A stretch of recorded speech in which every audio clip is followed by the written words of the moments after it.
So hello everyone, क्या हालचाल सभी के। उम्मीद करता हूँ मैं एकदम बढ़िया होंगे, पढ़ाई एकदम जबरदस्त तरीके से कर रहे होंगे। And welcome to learn with Pawan official YouTube channel. तो आज की वीडियो में हम क्लास 8 का साइंस का chapter number 2 which is micro organism friend and foe पढ़ने जा रहे हैं। So if you are new to our channel, please like share subscribe and hit the bell icon so you don't miss any update regarding new video. So without wasting time, let's begin our chapter. तो सबसे पहले हम इस chapter के introduction के बारे में पढ़ने जा रहे हैं। ऑर्गेनिज्म होते क्या है? Organism that are small, so small that they can only be seen from microscope are called micro organism और माइक्रोब्स। तो हमारे जो माइक्रो ऑर्गेनिज्म होते हैं वो होते क्या हैं? ऐसे ऑर्गेनिज्म जो इतने छोटे हों देखने में कि हम खाली उनको माइक्रोस्कोप के थ्रू देख सके, उनको हम क्या बोल देते हैं? माइक्रो ऑर्गेनिज्म या माइक्रोब बोल देते हैं। Second point, the study of micro organism is known as microbiology. अब जो माइक्रो ऑर्गेनिज्म की स्टडी होती है, जिस माइक्रो के बारे में जब हम पढ़ते हैं तो इस स्टडी को हम क्या बोलते हैं? माइक्रोबायोलॉजी। ठीक है। जैसे आप हिस्ट्री के बारे में, इतिहास के बारे में पढ़ने पिछले पास में हमारे क्या चुका है, उसको हिस्ट्री बोलते हैं। तो सेम ऐसे अगर हम माइक्रो ऑर्गेनिज्म के बारे में पढ़ रहे हैं कुछ भी, तो इस स्टडी को हम बोलते हैं माइक्रोबायोलॉजी। नेक्स्ट पॉइंट है, most organism are hardly hardy and can be found in almost any kind of environment. मतलब जो हमारे most of the micro organism होते हैं वो हार्डी होते हैं और वो किसी भी टाइप के एनवायरमेंट में पाए जा सकते हैं। जैसे हॉट डेजर्ट हो गया, गर्म रेगिस्तान में, पोलर आइस कैप्स में, सॉल्ट वाटर में, ठीक है, नमक वाले पानी में, मार्शलैंड में, कीचड़ वाले पानी में, और किसी दूसरे ऑर्गेनिज्म की बॉडी के अंदर भी पाए जा सकते हैं। हिंदी में दे रखा है, ऐसे जीव जो इतने छोटे होते हैं कि उन्हें केवल माइक्रोस्कोप से ही देखा जा सकता है, उन्हें सूक्ष्म जीव या माइक्रोब्स कहा जाता है। सूक्ष्म जीवों के अध्ययन को माइक्रोबायोलॉजी के रूप में जाना जाता है। अधिकांश जीव कठोर होते हैं और लगभग किसी भी तरह के वातावरण में पाए जा सकते हैं, जैसे गर्म रेगिस्तान, ध्रुवीय बर्फ की टोपियां, खारे पानी में, दलदली भूमि में और अन्य जीवों के अंदर। ठीक है, मैंने ट्राई किया कि आपको इंग्लिश के साथ साथ हिंदी में भी आपको समझा सकूं जो हिंदी मीडियम वाले बच्चे हैं। नेक्स्ट टॉपिक है हमारा टाइप्स ऑफ माइक्रो ऑर्गेनिज्म। अब हमारे जो माइक्रो ऑर्गेनिज्म होते हैं, सूक्ष्म जीव होते हैं, वो कितने टाइप के होते हैं, कितने तरह के पाए जाते हैं?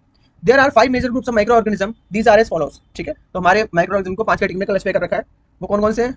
पहले तो हमारे हैं बैक्टीरिया, सेकंड हमारे हैं एल्गी, प्रोटोजोआ, फंगी और वायरस। क्या पढ़े हमने? बैक्टीरिया पढ़ा, एल्गी पढ़ा, प्रोटोजोआ पढ़ा, फंगी और क्या पढ़ा हमने? वायरस। ठीक है, ये 5 टाइप के हमारे मेजर ग्रुप है माइक्रो ऑर्गेनिज्म के। तो सूक्ष्म के 5 प्रमुख समूह कौन से हैं? बैक्टीरिया हो गया, शैवाल, प्रोटोजोआ, कवक और वायरस। ये होते हैं हमारे बैक्टीरिया। ठीक है, इमेज के थ्रू मैंने आपको दिखा रखा है। अब ये एल्गी, हमारे एल्गी, प्रोटोजोआ, फंगी दिखा रखा है। एल्गी में हमारा है क्लेमिडोमोनास। ठीक है, पेपर में आ सकते हैं, डायग्राम आपको दे देंगे, पूछेंगे किस टाइप का माइक्रो ऑर्गेनिज्म है, किस टाइप का सूक्ष्म जीव है। ये है spirogyra, amoeba, paramecium, bread mould, penicillium और एस्परगिलस। ठीक है, ये सारे आपको नाम याद होने चाहिए, उनकी फिगर याद होनी चाहिए, आपको बनानी भी आनी चाहिए। नेक्स्ट टॉपिक है हमारे बैक्टीरिया। बैक्टीरिया क्या होते हैं? They are simple living organism which are found all around us. ये ऐसे लिविंग ऑर्गेनिज्म होते हैं जो हमारे आसपास हर जगह पाए जाते हैं। They are mostly single cell tiny organism. और ये कैसे ऑर्गेनिज्म होते हैं? हमारे सिंगल सेल ऑर्गेनिज्म होते हैं, इनके अंदर सिंगल सेल प्रेजेंट होती है, but they live together in colonies of million. मतलब होते तो ये सिंगल सेल है, मगर ये कैसे रहते हैं? साथ में कॉलोनी बना के रहते हैं, मिलियंस की कॉलोनी में रहते हैं। ठीक है, मतलब एक कॉलोनी में मिलियंस ऑफ बैक्टीरिया पाए जाएंगे। Bacteria are found in 3 different shape. अब जो हमारे बैक्टीरिया होते हैं 3 अलग अलग शेप में पाए जाते हैं। पहली जो होती है हमारी शेप कौन सी होती है? रॉड शेप सेल होती है, इसको हम बेसिली बोलते हैं। सेकंड हमारी कैसी होती है? स्फेरिकल शेप होती है, इसको हम कॉकी बोलते हैं। थर्ड हमारी स्पाइरल शेप होती है, इसको हम स्पिरिला बोलते हैं। ठीक है, ये तीनों शेप आपको याद रखने की जरूरत नहीं है, एक्स्ट्रा इन्फॉर्मेशन के लिए यहाँ पे डाल रखी है। नेक्स्ट होते हैं हमारे एल्गी। एल्गी क्या होते हैं? Algae are simple plant like organism which are usually aquatic in nature. जो हमारे एल्गी जो होती है वो प्लांट जैसे ऑर्गेनिज्म होते हैं, और ये जनरली क्या होते हैं? एक्वेटिक होते हैं, पानी के अंदर पाए जाते हैं। ठीक है, एल्गी देखा होगा आपने, पानी के अंदर लग जाती है। जब पानी बहुत लंबे टाइम तक रखा जाए तो उसके अंदर एल्गी लग जाती है, ग्रीन टाइप का जो है स्ट्रक्चर जमा लग जाता है, उसके अंदर स्टोर हो जाता है, उसको हम एल्गी बोलते हैं। सेकंड पॉइंट है, they contain a cell wall and a chlorophyll and can make their own food by photosynthesis. तो अब इनके अंदर जो सेल वॉल प्रेजेंट होती है, क्लोरोफिल होता है, तो इस वजह से क्या है, अपना खाना खुद से बना सकते हैं। किस प्रोसेस के थ्रू? फोटोसिंथेसिस के थ्रू। ठीक है, फोटोसिंथेसिस आपको पता होगा कि कोई भी जो प्लांट जो अपना खाना खुद से बना सकते हैं एयर, सनलाइट और वाटर का यूज करके। एल्गी कैन बी यूनिसेलुलर और मल्टीसेलुलर। अब जो हमारे एल्गी होते हैं वो यूनिसेलुलर भी हो सकते हैं और मल्टीसेलुलर भी हो सकते हैं, मतलब इनके अंदर सिंगल सेल भी प्रेजेंट हो सकती है या उससे ज्यादा सेल भी प्रेजेंट हो सकती है। नेक्स्ट पॉइंट है, some of the common example are diatom, chlamydomonas and seaweed. अब जो कॉमन एग्जांपल है हमारे एल्गी के वो क्या क्या है? डायटम हो गया, क्लेमिडोमोनास हो गया और सीवीड हो गया। ठीक है, शैवाल, एल्गी जिसे हम हिंदी में शैवाल बोलते हैं। शैवाल सरल पौधे जैसे जीव हैं जो आमतौर पर जलीय प्रकृति के होते हैं, जल में पाए जाते हैं। इनमें कोशिका भित्ति और क्लोरोफिल होता है। ठीक है, और ये प्रकाश संश्लेषण द्वारा अपना भोजन स्वयं बना सकते हैं। प्रकाश संश्लेषण मैंने समझाया, जो अपना खाना खुद बनाते हैं, सनलाइट, सूर्य किरणों का यूज करके, हवा, वायु का यूज करके और पानी का यूज करके। शैवाल एक कोशिकीय या बहुकोशिकीय हो सकते हैं। इनके अंदर एक कोशिका पाई जाती है, उससे ज्यादा भी कोशिकाएं पाई जा सकती हैं। कुछ सामान्य उदाहरण डायटम, क्लेमिडोमोनास और समुद्र शैवाल प्रेजेंट है। नेक्स्ट टॉपिक हमारा protozoa. These are unicellular microscopic organisms similar to animals that can move about to capture food and are heterotrophic in nature. अब ये हमारे यूनिसेलुलर ऑर्गेनिज्म होते हैं। ठीक है, सिंगल सेल प्रेजेंट होते हैं इनके अंदर, और ये सिमिलर होते हैं एनिमल के, मतलब अपना फूड कैप्चर करने के लिए इधर से उधर मूव कर सकते हैं। और ये नेचर में हेटरोट्रॉफिक होते हैं। अब हेटरोट्रॉफिक और ऑटोट्रॉफिक दो अलग चीजें हैं। ऑटोट्रॉफिक वो ऑर्गेनिज्म होते हैं जो अपना खाना फूड खुद प्रोड्यूस करते हैं, उनको हम ऑटोट्रॉफिक एनिमल बोलते हैं। हेटरोट्रॉफिक कौन होते हैं? जो फूड के लिए किसी दूसरे ऑर्गेनिज्म पे डिपेंड होते हैं, उनको हम क्या बोलते हैं? Heterotrophic animal. ठीक है, तो ये कैसे होता है नेचर में? हेटरोट्रॉफिक। क्यों? क्योंकि ये किसी दूसरे ऑर्गेनिज्म पे डिपेंड है फूड के लिए। नेक्स्ट पॉइंट है, they are mostly aquatic in nature. तो ये भी हमारे कैसे होते हैं नेचर में? एक्वेटिक होते हैं। एल्गी हमने पढ़ा, शैवाल पढ़ा, वो भी कैसे होते हैं नेचर में? एक्वेटिक नेचर में होते हैं। तो प्रोटोजोआ भी हमारे कैसे होते हैं नेचर में? एक्वेटिक नेचर में होते हैं। ठीक है, यहाँ तक समझ आएगा। इसके एग्जांपल क्या है? अमीबा, पैरामीशियम में कॉमन एग्जांपल है प्रोटोजोआ के। ये जानवरों के समान एक कोशिकीय सूक्ष्मजीव हैं जो भोजन को पकड़ने के लिए इधर उधर घूम सकते हैं और प्रकृति में विषमपोषी होते हैं। हेटेरोट्रॉफिक जो हमने पढ़ा, ठीक है, उसको हिंदी में विषमपोषी बोलते हैं, जो अपने खाने के लिए किसी दूसरे पे निर्भर रहते हैं और जो अपना खाना खुद से बना सकते हैं उनको हम समपोषी बोलते हैं। अगला पॉइंट है, वे ज्यादातर जलीय प्रकृति के होते हैं। ये भी हमने पढ़ लिया कि जल में ज्यादातर पाए जाते हैं। अमीबा, पैरामीशियम से कुछ उदाहरण है। नेक्स्ट टॉपिक पढ़ते हैं हमारा जो है fungi. Plant like organism that do not contain chlorophyll are called fungi. ठीक है, ये भी दिखने में प्लांट जैसे होते हैं मगर इनके अंदर क्लोरोफिल नहीं प्रेजेंट होता, तो ये हमारे क्या कहलाते हैं, फंगी कहलाते हैं। ठीक है, नेक्स्ट पॉइंट है, फंगी में भी यूनिसेलुलर और multicellular and are found in warm and moist places. ठीक है, जो हमारे फंगी होते हैं यूनिसेलुलर हो सकते हैं, यूनिसेलुलर में हमारा यीस्ट आता है, मल्टीसेलुलर उसमें अंदर ब्रेड मोल्ड आता है। ठीक है, और ये पाए जाते हैं वार्म और मॉइस्ट प्लेसेस पे, गर्म जगह में और मॉइस्ट जगह में जहाँ पे नमी प्रेजेंट हो वहाँ पाए जाते हैं ज्यादातर। नेक्स्ट पॉइंट है, fungi can be heterotrophic, saprophytic और पैरासिटिक इन न्यूट्रिशन। जो फंगी होते हैं हमारे हेटेरोट्रॉफिक भी हो सकते हैं, सेप्रोफाइटिक भी हो सकते हैं और पैरासिटिक भी हो सकते हैं। सेप्रोफाइटिक का मतलब होता है जो डेड ऑर्गेनिज्म पे डिपेंड होते हैं अपने फूड के लिए। ठीक है, इसके एग्जांपल है यीस्ट, राइजोफस जिसको हम दूसरा नाम ब्रेड मोल्ड बोलते हैं, मशरूम्स और पफ बॉल्स। हिंदी में फंगी को कवक बोला जाता है। कवक ऐसे जीव हैं जिनमें क्लोरोफिल नहीं होता, इनके अंदर क्लोरोफिल नहीं पाया जाता। कवक एक कोशिकीय जिसको हम यीस्ट बोलते हैं और बहुकोशिकीय जिसको हम ब्रेड मोल्ड बोलते हैं हो सकते हैं और गर्म और नर्म स्थानों पर पाए जाते हैं, नमी वाले स्थानों पर। कवक पोषण में विषमपोषी, मृतजीवी या परजीवी हो सकते हैं। ठीक है, विषमपोषी हमने पढ़ लिया, दूसरे ऑर्गेनिज्म पे, दूसरे जंतु पे निर्भर रहता है भोजन के लिए। मृतजीवी मृतजीवों पे डिपेंड रहता है, या परजीवी दूसरे ऑर्गेनिज्म पे डिपेंड। इसके उदाहरण हमारे यीस्ट, राइजोपस, ब्रेड मोल्ड जिसका दूसरा नाम है, मशरूम और पफ बॉल्स। नेक्स्ट टॉपिक हमारा वायरस। ठीक है, वायरस के बारे में पढ़ना है हमें।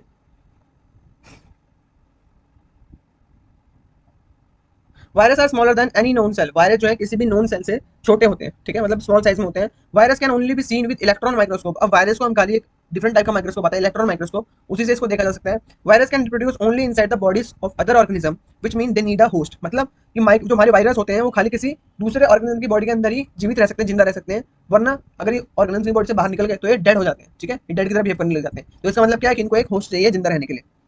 और virus is like a non living thing outside the body of other organism. तो एक वायरस एक नॉन लिविंग चीज बन जाता है अगर किसी ऑर्गेनिज्म की बॉडी को बाहर निकाल दिया जाए। Therefore it is a border line between a living and a non living thing. तो ये बॉर्डर लाइन की तरह काम करता है कि अगर ऑर्गेनिज्म की बॉडी से बाहर आ गया तो ये नॉन लिविंग बन जाता है, उसकी बॉडी से अंदर चला गया तो ये लिविंग बन जाता है। ठीक है, इस टाइप के कुछ वायरस दिखते हैं हमारे। जो कोविड-19 हमारा आया था वो भी एक तरीका का वायरस ही था। ठीक है, कि किसी इंसान की बॉडी के अंदर वो प्रेजेंट है तो वो लिविंग बन जाता है, और बॉडी के अंदर से बाहर निकल गया तो वो नॉन लिविंग की तरह बिहेव करने लगता है। वायरस किसी भी ज्ञात कोशिका से छोटे होते हैं। वायरस को केवल इलेक्ट्रॉन माइक्रोस्कोप से ही देखा जा सकता है, पढ़ लिया हमने।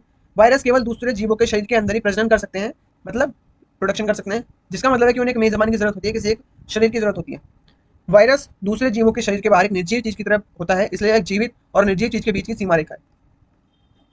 नेक्स्ट टॉपिक है हमारा यूजफुल माइक्रो ऑर्गेनिज्म। अब माइक्रो ऑर्गेनिज्म हमारे लिए यूजफुल भी होते हैं। ठीक है, वो किस किस तरीके से हमारे लिए यूजफुल हो सकते हैं उस बारे में पढ़ते हैं हम। Microorganism are useful in the following ways. सबसे पहला पॉइंट है in food and beverage industry. Food में या फिर बेवरेज इंडस्ट्री में, खाद्य पदार्थ बनाने में, हमारे फूड बनाने में यूजफुल हो सकते हैं। Making medicine and vaccine, vaccine बनाने में या फिर दवाइयाँ बनाने में हेल्पफुल हो सकते हैं। एग्रीकल्चर फील्ड में यूजफुल होते हैं हमारे माइक्रो ऑर्गेनिज्म। ठीक है, एनवायरमेंट को क्लीन करने में यूजफुल होते हैं। अब ये टॉपिक आप कहीं पढ़ने पेपर में क्वेश्चन आ सकते हैं कि हमारे जो माइक्रो ऑर्गेनिज्म होते हैं वो किन किन वेज में यूजफुल हो सकते हैं हमारे लिए। खाद्य और पेय उद्योग में हमारे लिए उपयोगी साबित हो सकते हैं सूक्ष्मजीव, दवाइयाँ, टीके बनाने में, कृषि में, पर्यावरण की सफाई में। ठीक है, नेक्स्ट टॉपिक है हमारा फूड और बेवरेज इंडस्ट्री के बारे में पढ़ना है, ये होती क्या है। Bacteria help us in making certain foods. Lactobacillus is a bacterium that stores milk and is used to make curd from milk. अब बैक्टीरिया में हेल्प करता है बहुत सारे फूड बनाने में। लैक्टोबैसिलस उसमें से एक का एग्जांपल है। ये एक ऐसा बैक्टीरिया है जो दूध से दही बनाने में हेल्प करता है हमारे। ठीक है, घर में मम्मी दही जमाती होंगी दूध से। ठीक है, तो उस दूध को दही बनाने का काम कौन करता है, वो हमारा लैक्टोबैसिलस बैक्टीरिया होता है। वो हमारे मिल्क से कर्ड में कन्वर्ट करने के लिए हेल्प करता है। ठीक है, सेकंड पॉइंट है many fungi like mushroom and morels are edibles which are rich. बहुत सारे फंगी होते हैं, जैसे मशरूम हो गया, मशरूम खाते हैं हम। ठीक है, वो एक तरीके का फंगी ही है। नेक्स्ट पॉइंट है yeast is commonly employed in preparing food items like bread, cake, idli, dosa, dhokla etcetera. अब जो एक यीस्ट हमने पढ़ा, एक बैक्टीरिया है हमारा, माइक्रो ऑर्गेनिज्म है। ठीक है, ये यूज करता है हमारे फूड आइटम प्रिपेयर करने में। जैसे ब्रेड हो गया, हम ब्रेड खाते हैं, केक खाते हैं, इडली खाते हैं, डोसा ढोकला खाते हैं, इन सबको प्रिपेयर करने में हेल्प करता है। ठीक है, क्यों, क्योंकि उनको फुलाने में हेल्प करता है, स्वेल करने में हेल्प करता है। ठीक है, हम मैदा गूंथते हैं, मैदा गूंथते हैं तो फूल जाता है ना कुछ टाइम बाद। तो क्यों फूलता है वो, क्योंकि इसके अंदर यीस्ट माइक्रो ऑर्गेनिज्म प्रेजेंट होता है। नेक्स्ट पॉइंट है yeast is also used in breweries for making wines by the process of fermentation. Fermentation के प्रोसेस में भी यीस्ट का यूज होता है, जिससे शुगर को अल्कोहल में कन्वर्ट करता है। उस प्रोसेस को हम क्या बोल देते हैं, फर्मेंटेशन बोल देते हैं। हिंदी में समझते हैं इसको। बैक्टीरिया कुछ खाद्य पदार्थ बनाने में हमारी मदद करते हैं। लैक्टोबैसिलस एक जीवाणु है जो दूध को खट्टा करता है और दूध से दही बनाने के लिए इस्तेमाल किया जाता है। मशरूम और मोरेल जैसे कई कवक खाने योग्य होते हैं जो विटामिन से भरपूर होते हैं। खमीर का इस्तेमाल आमतौर पर ब्रेड, केक, इडली, डोसा, ढोकला आदि से खाद्य पदार्थों को बनाने में किया जाता है। खमीर का इस्तेमाल किण्वन की प्रक्रिया द्वारा शराब बनाने के लिए ब्रूइज में भी किया जाता है। ठीक है, खमीर जिसको हम यीस्ट बोलते हैं, इसका इस्तेमाल फर्मेंटेशन प्रोसेस जिसको हम हिंदी में किण्वन बोलते हैं, शुगर से, चीनी से शराब बनाने में किया जाता है। ठीक है, तो नेक्स्ट टॉपिक हमारा है मेकिंग मेडिसिन एंड वैक्सीन, कि मेडिसिन और वैक्सीन बनाने में कौन कौन से माइक्रो ऑर्गेनिज्म हमारे यूज होते हैं, उसके बारे में हमें पढ़ना है। Bacteria and fungi are use to make medicine called antibiotic. अब ऐसे माइक्रोऑर्गेनिज्म जो बैक्टीरिया और फंगी इन सब का यूज करके हम जो मेडिसिन बनाते हैं, उन मेडिसिन को हम क्या बोलते हैं? उन मेडिसिन को हम एंटीबायोटिक्स बोलते हैं। ठीक है, आपकी तबियत खराब होती है, डॉक्टर के पास जाते हो, डॉक्टर आपको क्या प्रोवाइड करते हैं? कौन सी मेडिसिन देते हैं? एंटीबायोटिक देते हैं। ठीक है, क्योंकि वो उस डिजीज को आपको कम करने में, उस डिजीज की ग्रोथ को किल करने में हेल्प करती है। The first antibiotic penicillin was discovered by Alexander Fleming using the fungus penicillin. तो अब जो पहली एंटीबायोटिक जो बनी थी उसका नाम था पेनिसिलिन, और ये डिस्कवर्ड की थी अलेक्जेंडर फ्लेमिंग नाम के एक साइंटिस्ट ने। ठीक है, फंगस पेनिसिलिन का यूज करके, फंगस से एक पेनिसिलिन नाम की, तो उसका यूज करके उसने पहली एंटीबायोटिक बनाई। Some common antibiotics are streptomycin and tetramycin. अब जो कुछ कॉमन एंटीबायोटिक्स हैं हमारे, वो है स्ट्रेप्टोमाइसिन और टेट्रामाइसिन। ये इंपॉर्टेंट है, आपको याद करने हैं दोनों नाम, स्ट्रेप्टोमाइसिन का और टेट्रामाइसिन का। Next point, microbes are used to make vaccines. Vaccines are weaken or dead germs introduced into the body. और माइक्रोब्स जो होते हैं यूज होते हैं वैक्सीन बनाने के लिए, जो भी हम वैक्सीन लेते हैं। ठीक है, जब छोटे थे आप तो आपको वैक्सीन लगेंगी बहुत सारी, हेपेटाइटिस बी की, पोलियो वगैरह की वैक्सीन लगेगी, तो उनमें हम माइक्रोब्स का यूज करते हैं। Vaccines are weaken or dead germs introduced into the body. तो वैक्सीन क्या करता है? जो भी जर्म्स हमारी बॉडी के अंदर होते हैं, या तो उसको वीक कर देगा या उसको डेड कर देगा, मार देगा उसको। दे offer protection against diseases like tuberculosis, polio etcetera by producing antibodies. अब ये प्रोटेक्शन प्रोवाइड करता है हमारी बॉडी को कुछ बीमारी के अगेंस्ट, जैसे क्या हो गई, ट्यूबरक्लोसिस, टीबी होती है हमारी, पोलियो हो गई, इन सब के अगेंस्ट हमारी बॉडी में एंटीबॉडीज बना देती है, जो हमारी डिजीज से फाइट करने में हमें हेल्प करते हैं। Bacteria and yeast are used in making vitamin B complex tablet. अब जो बैक्टीरिया और यीस्ट होते हैं वो यूज होते हैं विटामिन बी की कॉम्प्लेक्स टैबलेट बनाने के लिए। ठीक है, विटामिन बी की टैबलेट आती है, उसको बनाने के लिए हम बैक्टीरिया या यीस्ट का यूज करते हैं। The human hormonal called insulin can also be obtain from bacteria. अब हमारे अंदर हार्मोन होता है ह्यूमन के अंदर, इंसुलिन नाम का। ठीक है, वो भी बैक्टीरिया से हम निकाल सकते हैं, ऑब्टेन कर सकते हैं।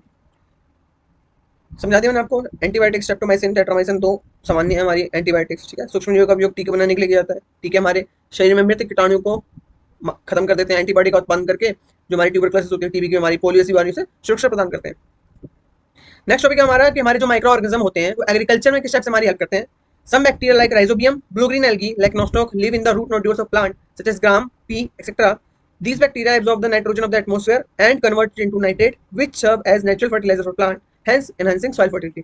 अब कुछ बैक्टीरिया होते हैं जैसे राइजोबियम, आपके एनसीईआरटी बुक में भी इस बैक्टीरिया का नाम है, या ब्लू ग्रीन एल्गी, ये जो होते हैं प्लांट्स के रूट्स के अंदर पाए जाते हैं। ठीक है, जैसे ग्राम हो गया, चना हो गया, मटर हो गया, इन सब की रूट्स के अंदर पाए जाते हैं। These bacteria absorb the nitrogen of the atmosphere. ये सबसे पहले क्या करते हैं, जो एटमोस्फेयर से जो नाइट्रोजन होती है उसको एब्जॉर्ब करते हैं और फिर इसको नाइट्रेट के अंदर कन्वर्ट करते हैं, जो एक नेचुरल फर्टिलाइजर का काम करता है प्लांट के लिए, जो उसकी सॉइल फर्टिलिटी को इनहेंस कर देता है, बढ़ा देता है। ठीक है, अभी नाइट्रोजन साइकिल आगे पढ़ेंगे हम। कुछ जीवाणु जैसे राइजोबियम, नील हरित शैवाल जैसे नॉस्टॉक, चना, मटर आदि पौधों की जड़ों की गांठों में रहते हैं। ये जीवाणु वातावरण से नाइट्रोजन को अवशोषित कर उसे नाइट्रेट में बदल देते हैं, जो पौधों के लिए प्राकृतिक खाद का काम करता है, जिससे मिट्टी की उर्वरता बढ़ती है, फर्टिलिटी इनहांस होती है। ठीक है, नेक्स्ट टॉपिक की तरफ बढ़ते हैं। इन क्लीनिंग द एनवायरमेंट। अब जो हमारे माइक्रो ऑर्गेनिज्म होते हैं वो एनवायरमेंट को क्लीन करने में कैसे हेल्प करते हैं। Microbes helps to keep our environment clean by decomposing dead matter. अब देखा होगा जो एनिमल डेड हो जाते हैं हमारे, ठीक है, तो क्या हो जाता है, कुछ दिन टाइम बाद अगर आप वहाँ पे देखोगे तो उनकी बॉडी नहीं मिलती वहाँ पे। ठीक है, या तो उनका जो है कंकाल मिलेगा आपको, तो कैसे जो है खत्म हो जाता है, उनको माइक्रोब्स ही जो होते हैं वो डिकम्पोज करते हैं। अगर वो वैसे उनकी बॉडी में पड़ी रहेगी तो हमारा एनवायरमेंट क्या होगा, उससे पॉल्यूट होता रहेगा। ठीक है ना, तो उसको साफ करने के लिए माइक्रोब्स हमें हेल्प करते हैं, उस डिकम्पोजिंग डेड मैटर को वो क्लीन करते रहते हैं।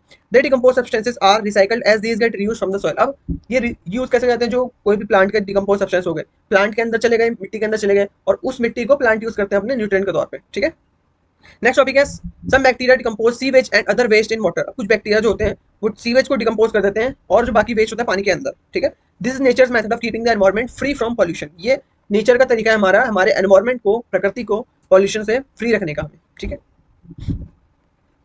सूक्ष्म जीव मृत पदार्थों को विघटित करके हमारे पर्यावरण को साफ रखने में मदद करते हैं। ये विघटित पदार्थ मिट्टी से पौधों द्वारा पुनः उपयोग किए जाते हैं। ठीक है, जो हमारे डिकम्पोज जो भी सब्सटेंस हो गए वो मिट्टी के अंदर चले जाते हैं और उन मिट्टी से वो पौधे वहाँ पे उसको यूज करते हैं। कुछ जीवाणु सीवेज और अन्य अपशिष्ट को पानी में विघटित करते हैं। यह पर्यावरण को प्रदूषण से मुक्त रखने का प्रकृति का तरीका है। आई होप यहाँ तक आपको समझ आएगा। नेक्स्ट टॉपिक की तरफ बढ़ते हैं, हार्मफुल माइक्रो ऑर्गेनिज्म। अब यूजफुल माइक्रो ऑर्गेनिज्म पढ़ रही है जो हमारे डेली लाइफ में हमें हेल्प करते हैं। अब कुछ ऐसे माइक्रो ऑर्गेनिज्म होते हैं जो हमारे लिए हार्मफुल होते हैं बहुत ज्यादा। Microorganism that cause diseases in human animals and plants are called pathogen. अब ऐसे माइक्रो ऑर्गेनिज्म जो ह्यूमन, एनिमल, प्लांट के अंदर डिजीज फैलाते हैं, पैदा करते हैं, उनको हम पैथोजन के नाम से जानते हैं, या दूसरा नाम इनका जर्म्स होता है। Germs may enter the body of living organism through air, contaminated food and water from an infected person by direct or indirect contact or by a carrier। अब जो हमारी बॉडी में जर्म्स जो एंटर होते हैं किसी भी लिविंग ऑर्गेनिज्म की बॉडी में, वो या तो एयर के थ्रू आ सकते हैं, या फिर कॉन्टामिनेटेड फूड या वाटर, मतलब प्रदूषित जो एक तरीके से खाना खराब हो चुका है या फिर पानी जो खराब हो चुका है उसके थ्रू आ सकते हैं हमारी बॉडी के अंदर, या फिर किसी इन्फेक्टेड पर्सन से डायरेक्ट या इनडायरेक्ट कॉन्टैक्ट से उससे हमारी बॉडी में ट्रांसफर हो सकते हैं, या कोई ऐसा कैरियर हो जो किसी और से हमारी बॉडी के अंदर उस जर्म्स को फैला रहा हो। Next point, diseases that can spread from an infected person to a healthy individual through air, water और direct contact are called communicable disease। अब ऐसे डिजीज, ऐसी बीमारियां जो किसी इन्फेक्टेड पर्सन से हेल्दी पर्सन में फैल सके, स्प्रेड हो सके, एयर के थ्रू, वाटर के थ्रू, डायरेक्ट कॉन्टेक्ट से, इन सभी मेथड से अगर वो किसी एक पर्सन से, इन्फेक्टेड पर्सन से हेल्दी पर्सन में फैल रही है, तो ऐसी डिजीज को हम कम्युनिकेबल डिजीज के नाम से जानते हैं। कम्युनिकेबल डिजीज के एग्जाम्पल हमारे हैं कॉमन कोल्ड, ठीक है, जो हमें खांसी जुकाम होता है, चिकन पॉक्स या फिर एड्स एक्सेट्रा। नेक्स्ट पॉइंट है micro organism also cause disease in human, animal and plant. अब माइक्रो ऑर्गेनिज्म एनिमल के अंदर भी तो डिजीज करते हैं, प्लांट के अंदर भी डिजीज करते हैं, ठीक है। For example anthrax is a disease caused by bacterium and affect human and cattle. अब एंथ्रैक्स ऐसी डिजीज है जो बैक्टीरिया के थ्रू होती है और ये ह्यूमन और कैटल, पशु पक्षियों को दोनों को अफेक्ट करती है, ठीक है। एंथ्रैक्स ये डिजीज है, आपके पिछले साल मिड टर्म के एग्जाम पूछी गई तो आपको याद होनी चाहिए कि एंथ्रैक्स क्या करती है, प्लांट और एनिमल दोनों के अंदर जो डिजीज प्रोड्यूस करती है। नेक्स्ट पॉइंट है, a virus causes the dangerous foot and mouth disease in cattle. अब वायरस जो है एक बहुत डेंजरस बीमारी जो है कैटल के अंदर, पशुओं के अंदर पैदा करता है, इसको हम फुट एंड माउथ डिजीज के नाम से जानते हैं। नेक्स्ट पॉइंट है, citrus canker is a bacterial disease that affect trees of citrus fruit and spread by air. अब सिट्रस कैंकर एक बैक्टीरियल डिजीज है जो पेड़ों को अफेक्ट करती है, उनके फ्रूटों को अफेक्ट करती है, जो एयर के थ्रू ये जो हमारी डिजीज है फैलती है प्लांट्स के अंदर या फिर ट्रीज के अंदर, ठीक है। नेक्स्ट है rust of wheat is a viral disease that affect vegetable like भिंडी एंड स्प्रेड बाय इंसेक्ट। अब जो हमारी रस्ट ऑफ व्हीट जो डिजीज है ये ज्यादातर वेजिटेबल अफेक्ट करती है, जैसे भिंडी हो गया, ठीक है, ये इंसेक्ट के द्वारा फैली जाती है। अब देखोगे आपने भिंडी जो हमारी कुछ टाइम तक रखे रहेंगे तो पीली कलर की हो जाती है, येलोइश कलर आता है उसके अंदर, तो उसके अंदर रस्ट ऑफ व्हीट ही लग जाती है, डिजीज होती है उसके अंदर जो इंसेक्ट के द्वारा फैलाई जाती है। नेक्स्ट है malaria is actually caused by pathogen called Plasmodium which is a protozoa which is transmitted by female anopheles mosquito. अब जो हमें मलेरिया डिजीज होती है, ठीक है, इसको कौन ट्रांसफर करता है हमारी बॉडी के अंदर, वो जो पैथोजन होता है उसको हम प्लाज्मोडियम के नाम से जानते हैं, जो एक प्रोटोजोआ की कैटेगरी के अंदर आता है, और जो इसको ट्रांसफर करता है, ट्रांसमिट करता है, उस मॉस्किटो का नाम है हमारा फीमेल एनोफिलीज मॉस्किटो। ये नाम आपको याद होना चाहिए, ठीक है। मलेरिया कॉजिंग माइक्रोऑर्गेनिज्म कौन सा है हमारा, प्लाज्मोडियम, और इसको ट्रांसमिट कौन करता है, फीमेल एनोफिलीज मॉस्किटो। सेम ऐसे डेंगू, डेंगू जो हमारा होता है उस डेंगू वायरस को कौन स्प्रेड करता है, उसको स्प्रेड करता है फीमेल एडीज मॉस्किटो, ठीक है। यहाँ पे कंफ्यूज नहीं होना है, मलेरिया फीमेल एनोफिलीज और डेंगू हमारा female aedes mosquito. I hope यहाँ तक आपको समझ आएगा। हमने कम्युनिकेबल डिजीज पढ़ा जो एक इन्फेक्टेड पर्सन से हेल्दी पर्सन में स्प्रेड होती है, एयर, वाटर या फिर डायरेक्ट कॉन्टेक्ट से, उसको हम क्या बोलते हैं, communicable disease. And the disease which can not spread from an infected person to a healthy person is called non communicable disease. इसके एग्जांपल क्या होंगे नॉन कम्युनिकेबल के, जैसे हो गया हमारा टीबी, टीबी एक से दूसरे में स्प्रेड नहीं होता है, ठीक है, तो हमारा किसका एग्जांपल होगा, नॉन कम्युनिकेबल डिजीज का। फिर हमने पढ़ा वेरियस प्लांट डिजीज जो कौन से माइक्रोऑर्गेनिज्म स्प्रेड करते हैं, सिट्रस कैंकर ये ट्रीज को अफेक्ट करता है और एयर के थ्रू स्प्रेड होता है। रस्ट ऑफ व्हीट ये वेजिटेबल जैसे भिंडी को अफेक्ट करता है, ये इंसेक्ट के द्वारा स्प्रेड होता है। मलेरिया जो ह्यूमन में डिजीज होती है, इसको जो है प्लाज्मोडियम नाम का प्रोटोजोआ जो है पैथोजन कैरियर जो है स्प्रेड करता है, और ये ट्रांसमिट होता है फीमेल एनोफिलीज मॉस्किटो के द्वारा। डेंगू जो है ये स्प्रेड किया जाता है फीमेल एडीज मॉस्किटो के द्वारा, ठीक है। रिवीजन कर लिया हमने, ये हिंदी में दिया, हिंदी में आपको रीड कर सकते हैं। ये आपकी एनसीईआरटी की टेबल दी हुई है, प्लांट डिजीज जो होती है, ठीक है, प्लांट डिजीज दे रखी है, किस माइक्रोऑर्गेनिज्म की वजह से डिजीज होती है और ट्रांसमिशन का मोड क्या होता है। सिट्रस कैंकर हमने पढ़ लिया बैक्टीरिया के थ्रू होता है और इसका ट्रांसमिशन मोड एयर होता है। रस्ट ऑफ व्हीट फंगी के थ्रू होता है और इसका ट्रांसमिशन मोड एयर या फिर सीड्स होते हैं। नेक्स्ट है yellow vein of mosaic virus के थ्रू होता है और इसका ट्रांसमिशन मोड इंसेक्ट होते हैं। अब कुछ ह्यूमन डिजीज, कॉमन डिजीज जो माइक्रोऑर्गेनिज्म के थ्रू होती है, ये भी टेबल आपकी एनसीईआरटी बुक में दे रखी है। ट्यूबरक्लोसिस बैक्टीरिया के थ्रू होता है, ट्रांसमिशन मोड एयर होता है। मीसल्स जो होता है वायरस के थ्रू होता है, ट्रांसमिशन मोड एयर होता है। चिकन पॉक्स वायरस के थ्रू, ट्रांसमिशन मोड एयर या फिर किसी के कॉन्टेक्ट में आने से। Polio caused by virus and transmission mode is air and water. Cholera is caused by bacteria and its transmission mode is water and food. Typhoid is caused by bacteria and its transmission mode is water. Same ऐसे आपको सारे याद करने और इसके preventive measure कर ले सकते हैं, जैसे ट्यूबरक्लोसिस, मीजल्स, चिकन पॉक्स और पोलियो के लिए सबसे पहले तो इनको आइसोलेशन में रखना पड़ेगा, ठीक है, एक अलग से रूम में रखना पड़ेगा आइसोलेट करके। Keep the personal belonging of the patient, कोई भी उसकी पर्सनल चीजें हैं जो उसके कॉन्टेक्ट में आई हैं उसको से पहले दूर रख दो, क्योंकि ये सारी बीमारी एयर या फिर कॉन्टेक्ट के थ्रू होती है, तो उसकी जितनी भी चीजें यूज में आई हैं उसको हमें वहाँ से सेपरेट आउट करना पड़ेगा। Vaccination to be given at suitable age, और उस पर्सन को वैक्सीनेशन दी गई हो सुटेबल एज पे। सेम ऐसी कोलेरा टाइफाइड हो जाए तो उसकी पर्सनल हाइजीन मेंटेन करके रखनी है, सैनिटरी हैबिट अच्छी अपनानी है, ठीक है, प्रॉपरली कुक्ड फूड पका हुआ खाना ही खाना है और बॉयल पानी पीना है, वैक्सीनेशन टाइम पे करवाना है। हेपेटाइटिस हो जाए डिजीज तो उसको गर्म पानी पिलाना है, उबला हुआ वैक्सीनेशन कराना है, ठीक है, मेनली जो वैक्सीनेशन तो हर किसी में कराना ही है, ठीक है। नेक्स्ट है मलेरिया, मलेरिया हो जाए तो हमारा मॉस्किटो नेट का यूज कर सकते हैं हम, या फिर रिपेलेंट आते हैं हमारे, ठीक है, स्प्रे आता है उसको स्प्रे को जो है छिड़क सकते हैं हम, स्प्रे इंसेक्टिसाइड आते हैं ताकि मॉस्किटो की ब्रीडिंग को रोका जा सके, और पानी को इकट्ठा नहीं देना अपने आसपास।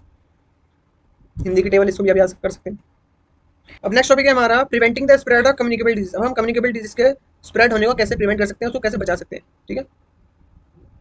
Some simple method of limiting the spread of communicable diseases are: first point, to keep the infected person separated from others and to advise his or her to keep a handkerchief on the nose and mouth while sneezing। अब infected person को दूसरों से दूर रखना और उसको advice करना कि वो जब भी स्नीज करे, छींक आए उसको, तो अपने नोज पे या माउथ पे हैंकरचीफ रुमाल रखें, ठीक है।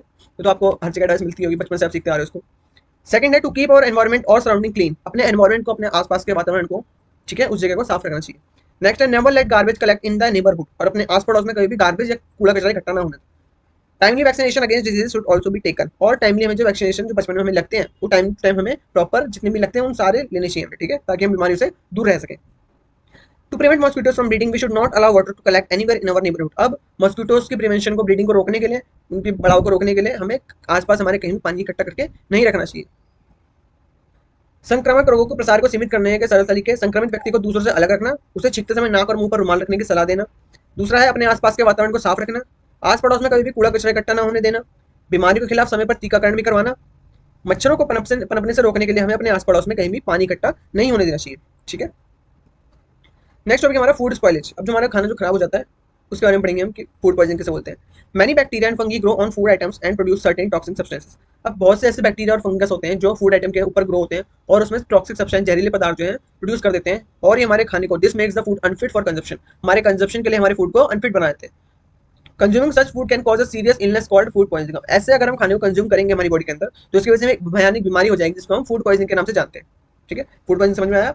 बैक्टीरिया फंगी अगर फूड के ऊपर बैठे, उसके ऊपर सर्टेन टॉक्सिक सब्सटेंस प्रोड्यूस कर दिए तो हमारे फूड जो है वो अनफिट हो जाता है कंजप्शन के लिए, और ऐसे कंजप्शन फूड को अगर हम कंज्यूम करेंगे तो हमें इलनेस हो जाएगी सीरियस, उसको हम फूड पॉइजनिंग के नाम से जानते हैं, ठीक है। खाद्य पदार्थों पर कई बैक्टीरिया फफूंद पनपते हैं और कुछ विषैले पदार्थ पैदा करते हैं, इससे भोजन खाने लायक नहीं रह जाता। ऐसे खाद्य पदार्थों के सेवन से फूड पॉइजनिंग नामक गंभीर बीमारी हो सकती है। फूड प्रिजर्वेशन नेक्स्ट टॉपिक है हमारा। Processing of food to prevent their spoilage and to retain their nutritive value for period is called food preservation, अब फूड को बचाने के लिए, खराब होने से, स्पॉइल होने से बचाने के लिए, और उसकी न्यूट्रिटिव वैल्यू, न्यूट्रिशन उसके, ताकि लंबे टाइम तक चल सके, तो इस मेथड को हम फूड प्रिजर्वेशन के नाम से जानते हैं कि फूड को हम प्रिजर्व करके यानी कि बचा के रखेंगे ताकि वो लंबे टाइम तक चल सके और उसकी न्यूट्रिटिव वैल्यू भी बनी रहे। अब फूड को हम प्रिजर्व किस किस तरीके से कर सकते हैं उन मेथड के बारे में हम पढ़ेंगे। पहला मेथड है हीट करके, heating food to high temperature kills microbes, अब अगर हम खाने को हीट करेंगे हाई टेम्परेचर में तो इसकी वजह से उसके अंदर कोई माइक्रोब्स प्रेजेंट है तो वो मर जाएंगे। For example milk and water are boiled to kill microbes, अब घर में आपके दूध आता होगा, ठीक है, तो सबसे पहले मम्मी क्या करती है, उस दूध को सबसे पहले बॉयल करती है, ठीक है। क्यों बॉयल करती है उसको, उसका पीछे का रीजन क्या है, उसके पीछे का रीजन यही है कि अगर उसको हम बॉयल करेंगे तो उसके अंदर के जितने माइक्रोब्स हैं वो मर जाते हैं, ठीक है। तो इस प्रोसेस को हम पास्चराइजेशन के नाम से जानते हैं कि मिल्क को बॉयल करना 70 डिग्री सेल्सियस पे 10 से 15 सेकंड के लिए, इसको हम पास्चराइजेशन के नाम से जानते हैं। अब जो घर में हमारा पैकेट मिल्क आता है वो पहले से पास्चराइज होता है, मगर फिर भी अपनी तरफ से अगर हम करेंगे उसको तो और जो है कोई माइक्रोब्स प्रेजेंट होगा तो वो मर जाता है, ठीक है। पास्चराइजेशन में आपको समझ में आ गया होगा कि मिल्क को हीट करना है at 70 degree Celsius temperature for 10 to 15 second, 10 से 15 सेकंड के लिए 70 डिग्री सेल्सियस को बॉयल करना is called pasteurization. Next method है हमारा cooling, food can be kept in refrigerated at about 5 degree Celsius which delays its spoilage, अब हम खाना गर्म करते हैं, खाना गर्म होने के बाद जब वो ठंडा हो जाता है उसको हम फ्रिज के अंदर रख देते हैं, क्यों? क्योंकि वो खाना जो है खराब होने से बच जाता है, ठीक है। अगर हम उस खाने को फ्रिज में रखें तो एक ही दिन में वो खाना हमारा खराब हो जाएगा।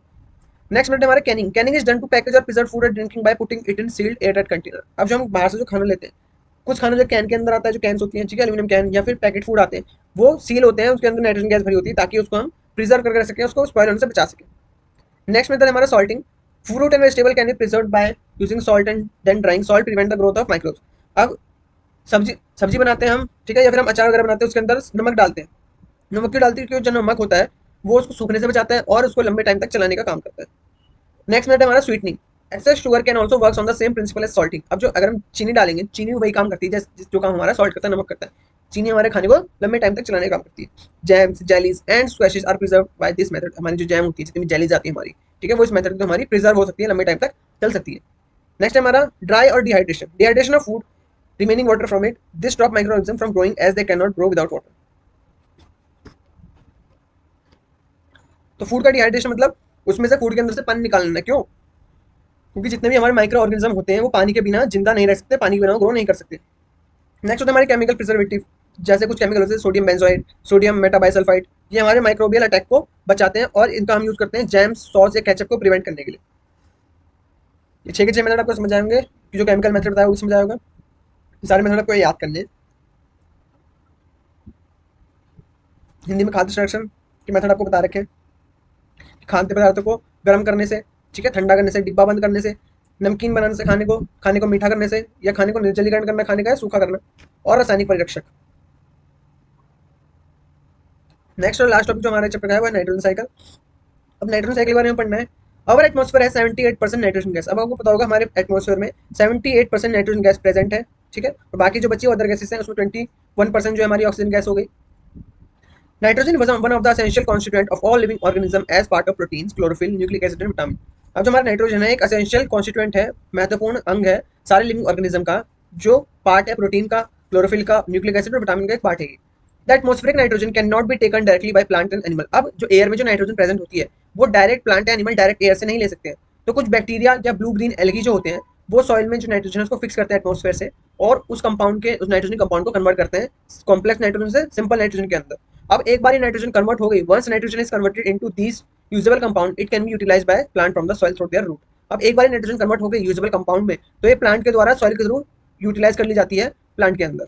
Nitrogen is then used for the synthesis of plant proteins and other compounds. अब नाइट्रोजन अब एक बार प्लांट ने सिंथेसाइज कर ली तो उसके बाद वो यूज करता है प्रोटीन के सिंथेसिस के लिए, प्रोटीन के प्रोडक्शन के लिए, और बाकी कंपाउंड के प्रोडक्शन के लिए प्लांट उसके अंदर यूज करता है। Animals feeding on plant get this protein and other nitrogen compound. अब जो एनिमल प्लांट के ऊपर फीड कर रहे हैं, ठीक है, जो प्लांट के ऊपर डिपेंड है खाने के लिए, वो ये प्रोटीन या नाइट्रोजन कहाँ से लेंगे प्लांट। अब एनिमल प्लांट को खाएंगे तो प्लांट के अंदर जो भी नाइट्रोजन या फिर प्रोटीन प्रेजेंट है वो किसके अंदर आ जाएगा, ऑटोमेटिकली एनिमल के अंदर आ जाएगा।